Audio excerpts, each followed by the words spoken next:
I love when you guys ask me questions and suggest video topics because I am not necessarily a beginner on Etsy myself, so it kind of reminds me of the things that I maybe didn't know at first or things that you may be struggling with. So I got a question from a subscriber named Jasky Art, and here's what they said. Can you do a video on what you would make priority in fixing a shop in need of fine-tuning? What comes first? SEO, pictures, branding, email lists, social media? There's so many good suggestions out there to fix a shop not making sales, but what if you are and you just need to fine-tune a good running shop? No one tells you an order in which to tackle the issues or what's more beneficial to do first. This blew my mind. I was like, that is perfect. Like, I will do a whole video on this. Since I've started doing shop reviews and have really took an in-depth look at a lot of other Etsy shops at this point, I've noticed quite a few that are in the same boat as Jasky Art. They have decent, if not a substantial amount of sales, but they're not quite reaching their full potential. And they were somehow able to get there without following the best practices. So let's talk about that. We'll first talk about how that happens, like how they get to that point anyways without following the best practices, and some tips on how those shops can improve. And even if you're not in this boat, if you're just a beginner or you haven't even started your shop yet, keep these things in your back pocket for later on. If you're new to the channel, hello, my name is Abby. This is Tech Night Studio, where I help you start and grow your Etsy shop into a small business. I've been a full-time seller on Etsy for, oh my gosh, it's 2 years now. I've said 1.5 years for a while. It's 2 years. Almost, wait. No, I'm getting ahead of myself. It's like 1 year and 11 months. Close enough. So how does this happen? How do shops get sale after sale with maybe not great photos, only 1 or 2 photos, non-existent SEO, only a few products, and other things that are generally considered bad practice for an Etsy shop, and go against what myself and other Etsy gurus tell you about? So like I talked about in this video, the truth about Etsy SEO, your quality score plays a huge factor in the success of your Etsy shop. I'll link that video in the end screen and in the description, maybe the pinned comment as well if I remember, so you can watch it if you haven't watched it yet.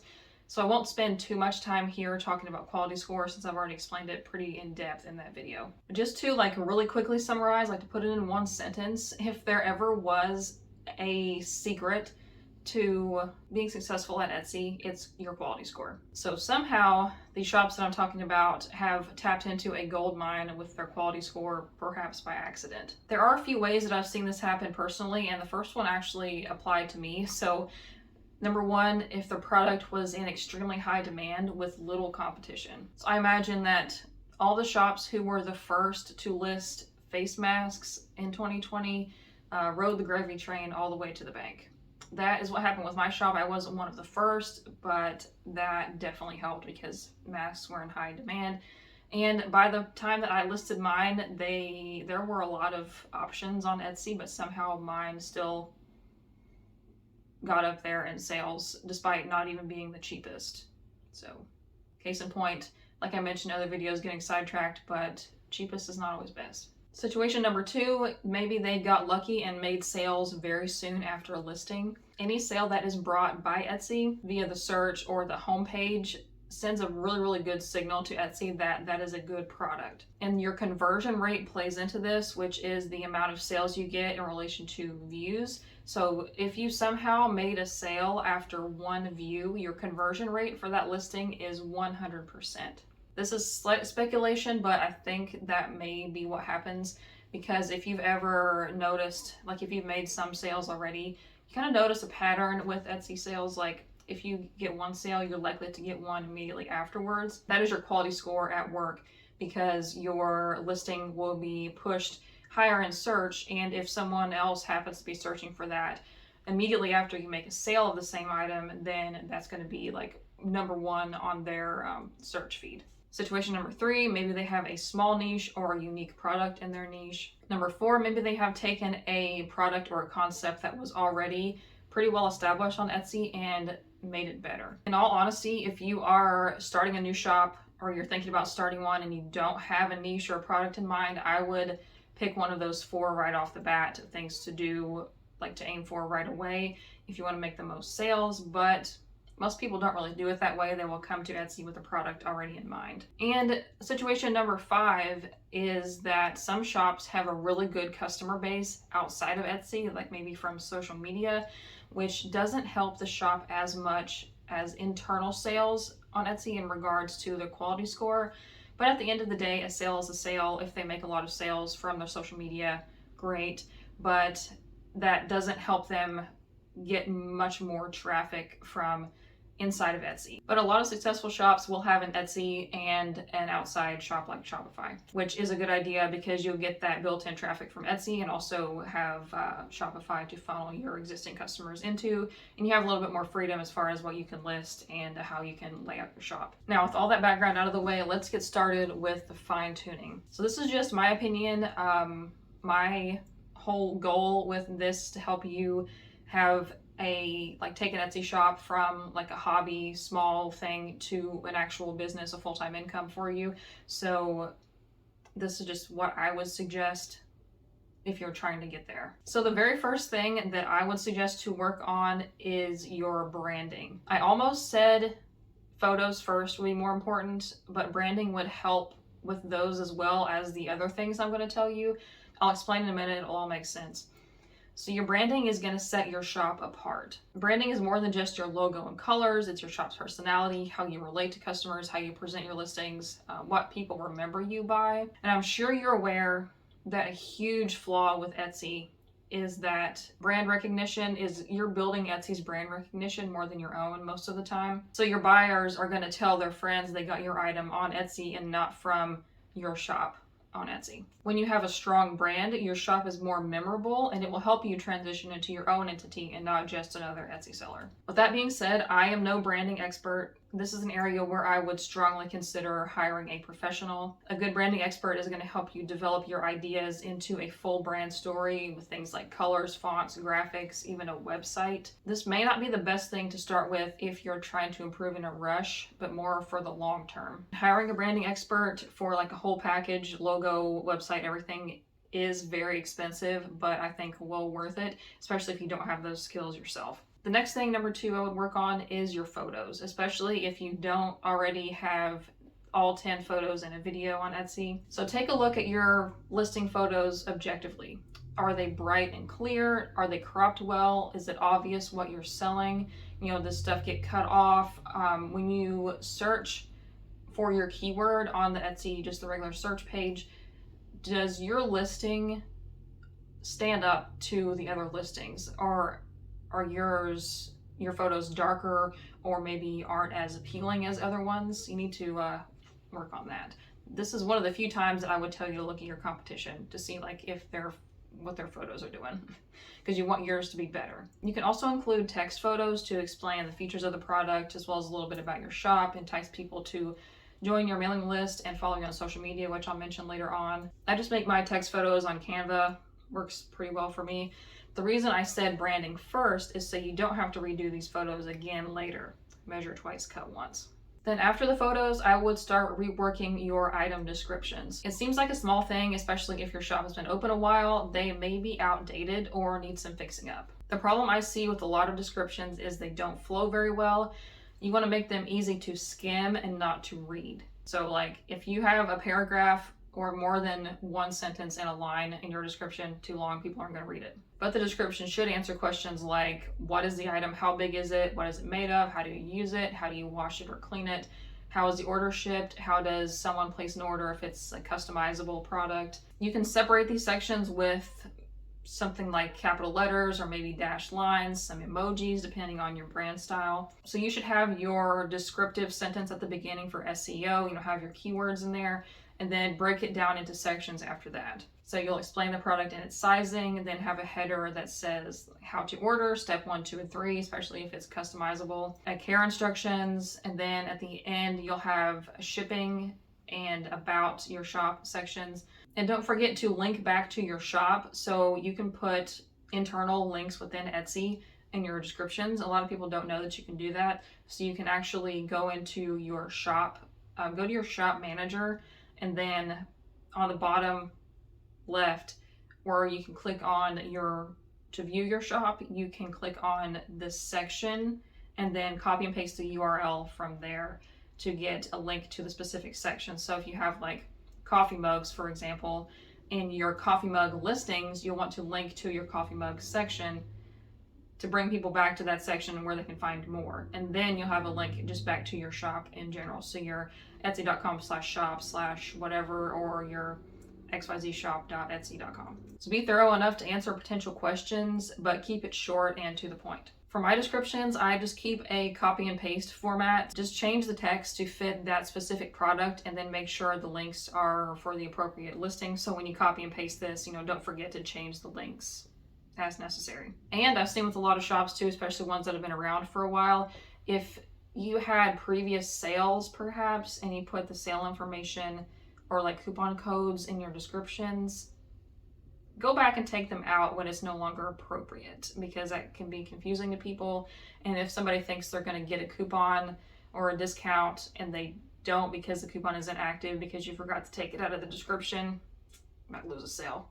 So I would suggest to not put stuff like that in your descriptions, but if you want to, just remember to go back and take it out once the sale is over. So number 3 now. I would strongly suggest, like, this probably should be number 1, but the question was asking specifically about the shop itself, but this is not really about the shop itself, but this probably should be number 1, so keep that in mind. But number 3 is going to be to take a step back and examine your process. So this is not talking about Etsy. This could apply no matter if you have an Etsy or not. If you just have a regular Shopify, you sell stuff in brick and mortar stores, take a look at your process, your production, your behind the scenes stuff like your bookkeeping, your finances. Don't forget about this stuff. It is so important. So important. For example, when my shop really took off in 2020, I didn't have time to stop and think about how I was making things. And some of my products were taking me way too long to make. And just as an example, I was so busy and so caught up with all of the masks I was making. I hadn't really done that volume of anything ever of sales, and I wouldn't have considered myself a professional sewist or seamstress because I just hadn't done a lot of it yet. And I had no idea that you could sew something and then not have to cut the thread. You could just like sew something and then put the next thing right up after it. I thought you had to pull and cut the thread every single time. So that was taking me forever. And then I mentioned it to my grandmothers who taught me how to sew in the first place. They were like, oh yeah, you can just keep going. You don't have to cut it every time. I was like, oh my God. That would have saved me so much time, so much wasted thread. So just little stuff like that you can look out for, see if you can make things more efficient. But over time, I developed easier and faster ways to make my products, and I cut my production time in half for a lot of things. So could you start to invest in new, better, faster equipment, figure out faster techniques, or get your materials somewhere else for cheaper, like with wholesale? If you're at the point of making your Etsy shop full-time, you better not be buying your materials at Joann's or Michael's or Hobby Lobby. Okay, don't. You're wasting so much money. Your profit margins could be way higher. Like, just for an example, I have these sitting here. These, hypocrite, but these are from Joann's. But if you use fabric, Joann's has a wholesale section. It's called Joann Plus, okay? But if, like these, the retail price for these is $7 a yard. And I got these wholesale about $2.50 per yard. So could you imagine just the savings? Like, if I had to go to the store, buy these for $7 a yard, that is more than doubling my price or my material cost. So don't do that. If you can get things for cheaper, like I get sewing needles and my rotary blades on eBay for super cheap. But if I buy rotary blades, like the Fiskars brand ones, they're like $10 a piece, maybe more, and I get a pack of 20 of them on eBay for like $10. So don't think you have to use all name brand stuff. So see if you can get stuff wholesale for cheaper. Look at your, like the supplier where you get your mailers or your boxes. See if you can buy them in bulk for less price, or see if you can even hire someone to help, or you can outsource some things. So like for my shop, I might look into outsourcing some of my sewing production because I don't have equipment right now to do that. Although I would like to invest, I'm actually looking at buying industrial machines, but to see if you can maybe outsource something, or like hiring out the branding, for example, like I want to do with my shop. And that gives you more time to spend on actually running the business instead of doing things that you might not be so good at. Am I even making sense? For the business side, make sure your finances are in order, that you're not paying for subscriptions that you don't really use. Check your pricing to make sure you're actually making a profit, like do updated calculations. I would suggest checking your pricing like twice a year, approximately once or twice a year would be good, because material costs change, your subscription fees may change. Like for example, my QuickBooks went up significantly in price last year, and that was not like a huge hit, but still you just got to pay attention because every little thing adds up. Just see if there's anywhere that you can cut back, anything you don't need anymore, or anywhere that you maybe need to invest more money into and therefore would need to raise your prices, because that is what makes or breaks a business in the long term. If you're making 20 sales a day, that doesn't mean anything if you're working your ass off for no profit, because that's not going to last. If you are working day in and day out, and making no profit, you won't be able to expand your business or even hire anybody else because you can't handle the workload you already have. So make sure that you and your business are ready to handle this growth that you're working towards. Next, I don't even know what number we're on because I got sidetracked on a rant, but it's going to be an email list. The sooner you can make one, the better, so you have more opportunities to collect people's email addresses. I have a whole video about how to do this with Etsy. I will link it in the description. And just an addendum to that, if you've already seen that video, I did switch over to Aweber for my Etsy shop, and it is so much easier and better than MailChimp. So it's not quite as user-friendly as ConvertKit, which I use for Type 9 Studio, but Aweber integrates with Etsy to automatically collect emails for you when people order, which is completely legal, and it is automatic based on your sales. So for example, if somebody orders something, they will get one email asking if they want to join your email list. They can ignore it, they can say no, or they can join your list. And then they will, if they say no or if they don't respond to that email, then that's it. So you're not harassing them or anything. Anything you can automate with your business is gold. I get more email subscribers from that versus asking people on my social media, or even with offering a coupon code. Like most email lists or like stores you look at online are going to entice people with like a coupon code or something, but I have found, like for my shop, that doesn't work as well as just the automated thing when somebody makes an order. So anything you can automate with your business is going to be gold, because that's less time you have to spend. And the reason you want to have an email list with Etsy is mainly to retarget previous customers and build an audience that will follow you if and when you get your own website. Because it is easier to get a repeat customer than it is to get a new customer. And God forbid, if something happens to your Etsy shop, you can reconnect with your customers, or at least the ones who have signed up for your email list. And then we have social media. It's only at the bottom of the list because it is entirely possible to have a successful Etsy shop without social media, but it does have its benefits when used correctly. The reasons I say to use social media for Etsy are similar to the reasons I said to have an email list, but an email list is better because it sends the email directly to your subscriber's inbox. Whereas if you post on social media, maybe Instagram will show it to people, maybe they won't. You know the drill if you have an Instagram or TikTok or whatever. But email and social media have slightly different purposes. Both are going to help you market and communicate with your customers, but social media helps you build a community around your business, whereas email is pretty one-sided. So nobody is going to stumble upon your email list by accident, but that is very possible with social media. So you should also try to use your social media to send traffic to the landing page for your email list. Again, I have not found that to be a success unless you promote it with some kind of benefit that people will enjoy, like first access to things or exclusive discount codes, stuff like that. So in essence, the too long didn't watch, too long didn't read, whatever. If you're a shop that isn't really doing the right stuff and you're going for the long haul, you want to maybe go off of Etsy at some point or strengthen your presence on Etsy, then work on your branding. For the short term, if you want to improve pretty fast, then go for your photos, because your photos are the first impression of your shop that most people have. Heck, even you could hire out your photography. If you're really bad at taking photos, don't know how in the heck to do it, hire it out. Like, I'm sure there are lots of amateur photographers in your area that would love to help with product photos. See if you can find them on Instagram or another local site. If you know somebody that has a good camera and can do it, then, you know. If you've watched this whole thing and you're like, still, I need some help, okay, like help me specifically, don't worry, I got you. So if you want a shop review that is personalized to your specific shop and not just generic advice like this, I offer them on my Ko-Fi shop page. The link to that is in the description box, and I will email my review to you as a PDF so you can reference it at any time.